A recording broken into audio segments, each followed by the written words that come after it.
We came to Shushi. When we came here, there were no windows, no doors. But what could we do? We had to live somewhere.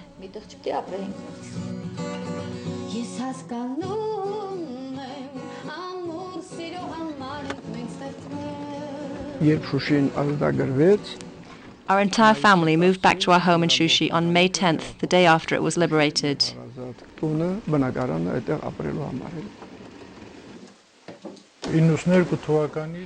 We've been living in Shushi since 1992.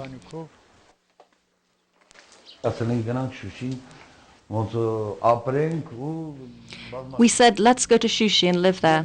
6 of my children were born in Stepanakert. My 7th child was born in Shushi in 1994.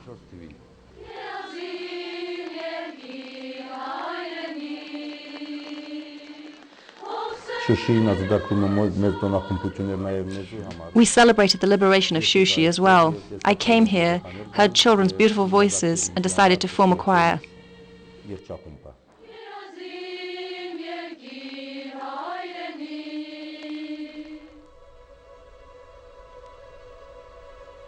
Shushi, remembering the past, longing for the future.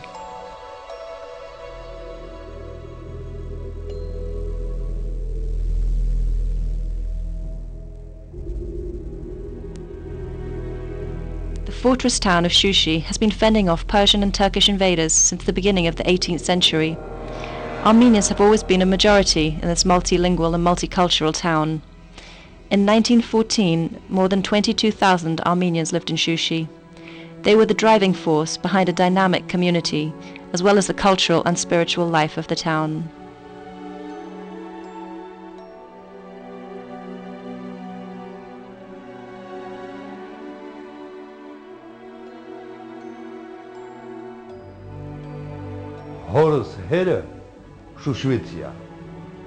My grandfather lived in Shushi. When the war started in 1918, he moved to Stepanakert, built a house and stayed there.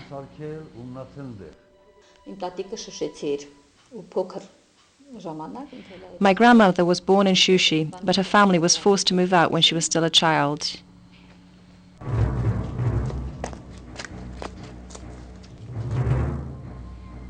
They left Shushi because since the beginning of the 20th century, they'd been living with this fear of being massacred. The Azeris allied with either the Russians or the British as they systematically tried to cleanse the city of its Armenian population. Only 300 Armenians survived the March 1920 massacres.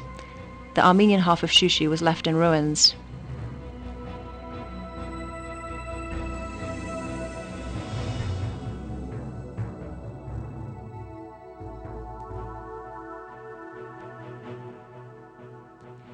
Photographer Antranik Kochar took this picture in 1956.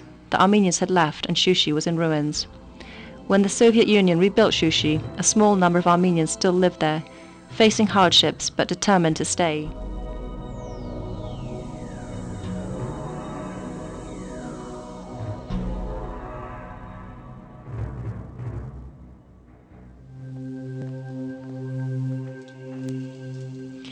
There were 3,000 Armenians in Shushi in 1988, but they were forced out when the Artsakh liberation movement began.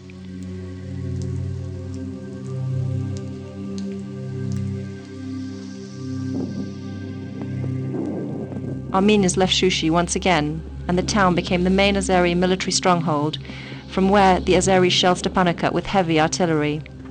To save Artsakh, Shushi had to be liberated, a task which many thought would be impossible.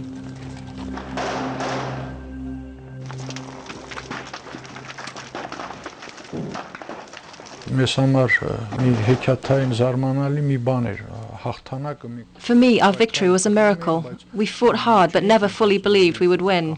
But then again, we had no other choice. I think it was love and unity that brought us victory.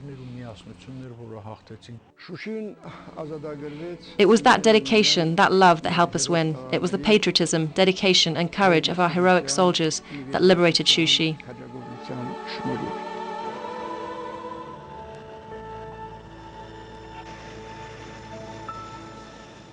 On May 9th, 1992, Shushi was liberated. Despite the perceived impossibility of the operation, the liberation was swift. The Azeris gave the city back to its rightful owners with little resistance.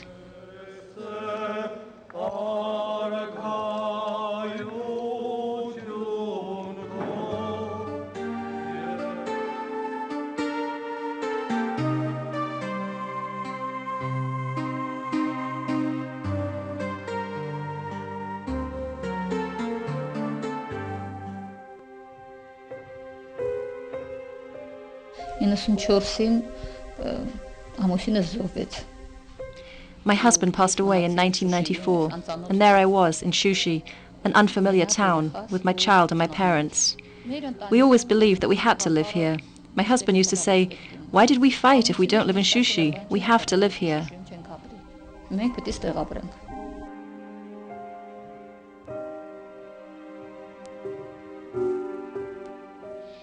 In 1992, when Shushi was liberated, it was no longer a Soviet Azeri town. It was an Armenian town. And perhaps that is the reason why repopulation and reconstruction took longer. Shushi definitely needs water and jobs. I believe if we're able to solve these two problems, a lot more people will want to live here, which will contribute to the rebuilding. 3,000 people live in Shushi today. There is not enough water. This is the biggest problem. Streets are not lit. There is darkness at night.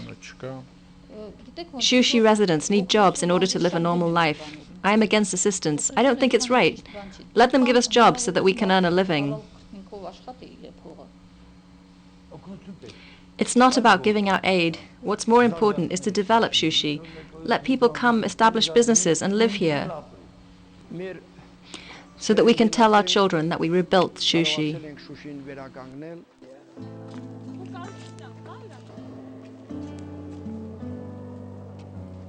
Shushi needs love, dedication, unity and commitment, the kind that was there during the struggle to liberate Shushi.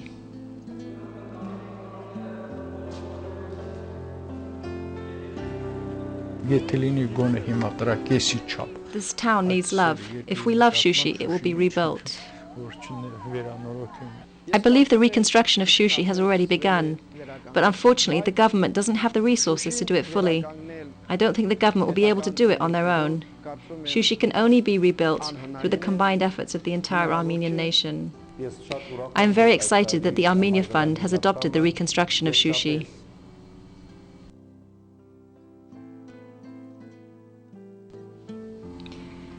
Love and dedication, unity and commitment. This is the bridge between the past and the future.